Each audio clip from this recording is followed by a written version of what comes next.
Hi everyone, in this video, I'll show you how to log, assign, and resolve a bug in Linear using its issue tracking workflow. Here we can see a list of active issues being managed by the team. Let's start by reporting a new bug. In this case, users are experiencing an application crash after completing a payment.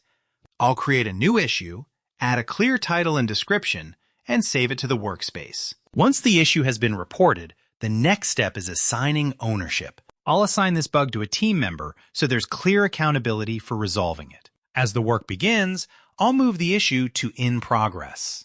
This gives the team visibility into what is actively being worked on and helps everyone stay aligned. After the bug has been fixed and tested successfully, I'll update the status to Done, indicating that the issue has been resolved. And that's the complete bug lifecycle in Linear, from reporting and assignment to progress tracking and final resolution. Linear makes it easy for teams to stay organized and move work forward efficiently.